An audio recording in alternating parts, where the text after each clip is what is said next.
Hey, I'm Emma, a 32-year-old film director living the dream in Los Angeles. Right now, I'm standing in front of my closet, debating what to wear for my 5th wedding anniversary party. 5 years already, can you believe it? It feels like just yesterday that Michael and I were exchanging vows after our whirlwind romance. Babe, have you seen my diamond earrings? I call up to Michael.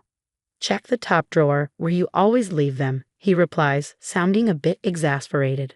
I roll my eyes. Right, because I'm so forgetful. I mutter under my breath as I fish out the earrings. Catching my reflection in the mirror, I smile to myself. Not too bad for someone who spends more time behind a camera than in front of one. With a final deep breath, I smooth down my dress. Showtime. The doorbell rings and I hear Michael greeting the first guests. Plastering on my best hostess smile, I head downstairs. Emma, darling, you look absolutely stunning. My best friend Sophia air kisses my cheeks as she gushes. Thanks, Soph, I'm so glad you could make it. I spot Michael's mother, Vivian, scrutinizing the decor with her usual critical eye. Emma dear, don't you think these centerpieces are a bit garish? She asks. I bite back a retort and smile politely. I think they're lovely, Vivian, but thanks for the feedback.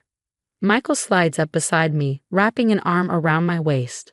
Mom, everything looks perfect. Emma's done an amazing job. His support comforts me, though I notice his grip tightening slightly as Vivian raises an eyebrow. As more guests arrive, including my parents and Michael's sister Rachel, I slip into hostess mode, laughing at the right moments, keeping glasses full, and ensuring the conversation flows smoothly. So, Emma, any new projects in the works? My dad's voice cuts through the chatter, pride evident in his tone. Actually, yes. I'm in talks to direct a new indie film. It's still early, but I'm really excited about it. That's wonderful, sweetheart, my mom chimes in. Out of the corner of my eye, I see Michael's jaw clench. We haven't exactly talked about this project yet, and I know he's not thrilled about the hours of demand. The atmosphere feels off. Maybe it's Vivian's constant whispering to Michael or the sympathetic glances Rachel keeps throwing my way. But I push those thoughts aside. It's our anniversary after all. Everything is perfect, right? The party's in full swing and I'm feeling good. Maybe it's the champagne, or maybe it's just the joy of having all our friends and family here. Either way, it's time to cut the cake. Michael, honey, let's cut the cake. I call out, giggling as I approach the elegantly decorated cake. Michael weaves through the crowd toward me, but before I can pick up the knife, Vivian's voice cuts through the noise. Wait just a moment. We have a family tradition for this. Let's do it properly. I roll my eyes, feeling emboldened by the bubbly warmth. Oh, come on, Vivian. It's just cake. Without waiting, I grab the knife and playfully slice a small piece. The next thing I know, there's a sharp crack and stinging pain flashes across my face. The room goes eerily silent. It takes a second for me to realize what just happened. Michael, my husband, slapped me in front of everyone. My cheek burns, but the humiliation is far worse. I feel the weight of everyone's eyes on me, the collective gasp echoing in the room. Without a word, I turn and run, barely hearing Sophia call my name as she follows. Upstairs in our bedroom, I collapse and Sophia wraps her arms around me as I break down. Emma, oh my God. Are you okay? I can't believe he did that. I don't know what happened, I stammer, still in shock. Sophia's voice turns firm. Emma, listen to me. This isn't okay. You need to leave him. This isn't the first time he's been controlling. You know it.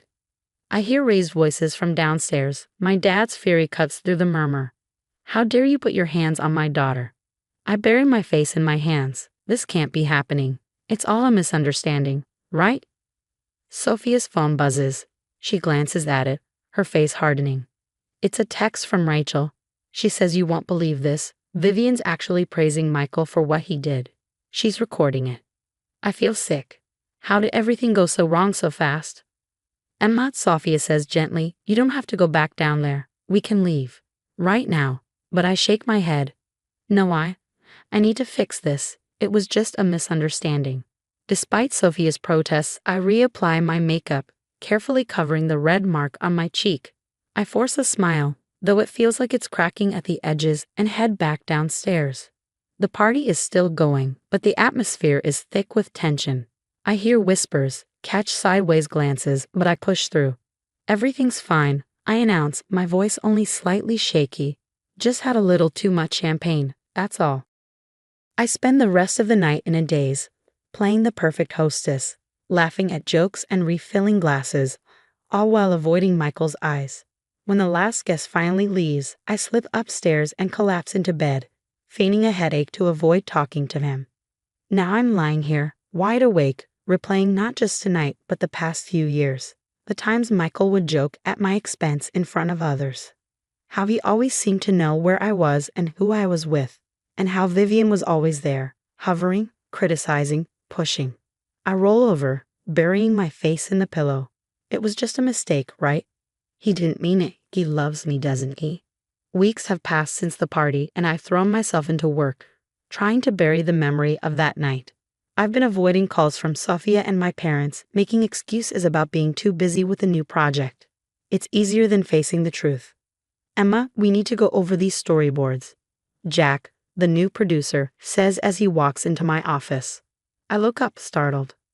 Oh right, sorry, I was lost in thought. Jack smiles, and for the first time in weeks, I feel seen. No worries. How about we grab some coffee and go through them? As we work, I find myself relaxing. Jack actually listens to my ideas, values my input.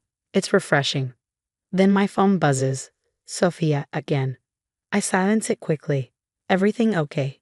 Jack asks, concern in his eyes. I force a smile. Yeah, just personal stuff. Later that day, I finally cave and call Sophia back. Emma, thank God, she says as soon as she answers. We need to talk. Can you meet me? There's something in her voice that makes me agree. An hour later, I'm sitting across from Sophia and Rachel in a quiet cafe, my stomach in knots. Emma, we found some things, Sophia starts, her voice soft. Rachel, show her. Rachel slides a folder across the table toward me. I'm so sorry, Emma, but you need to see this. My hands tremble as I open the folder. Financial records, emails, photos. My world starts spinning. He's been embezzling from your company, Sophia says gently. And that's not all. Rachel pulls out her phone and plays an audio recording. I hear Michael's voice, followed by Vivian's. We need to get control of her assets before she catches on, Michael says. Once the divorce is final. I feel like I'm going to be sick. Divorce?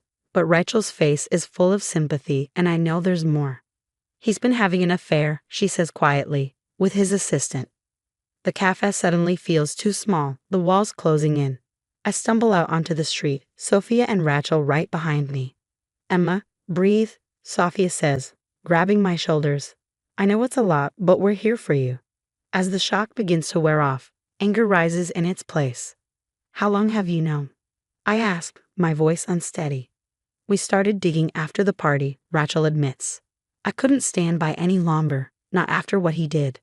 I take a deep breath, trying to steady myself. What else? They exchange glances before Sophia speaks. Vivian's been spreading rumors, trying to ruin your reputation in the industry. I laugh bitterly. Of course she has.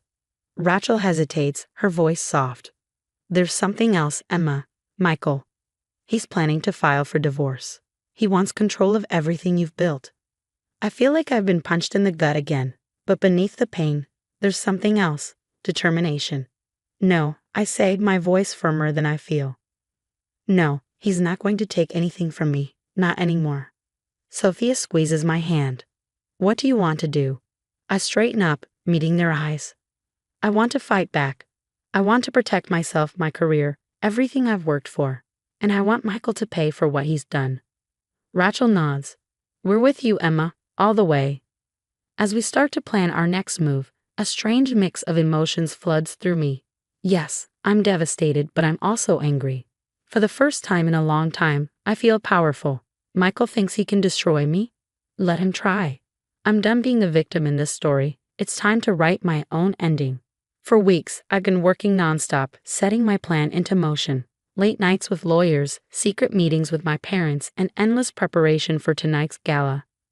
My hands tremble as I adjust my dress, knowing what's about to unfold. You ready for this? Sophia asks, squeezing my hand. I take a deep breath.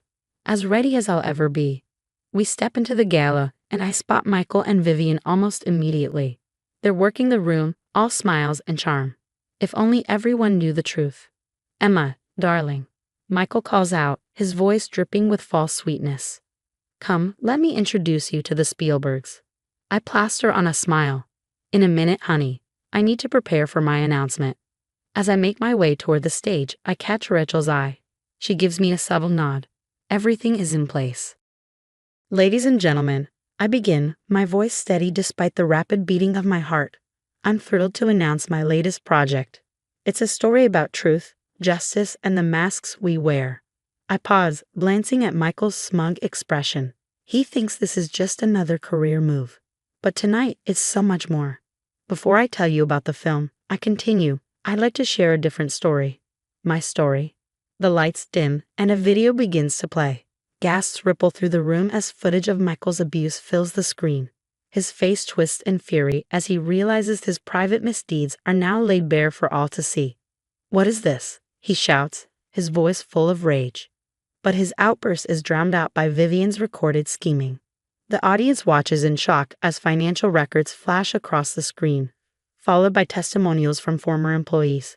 Michael and Vivian try to push through the crowd, desperate to flee, but they're met at the exit by police officers.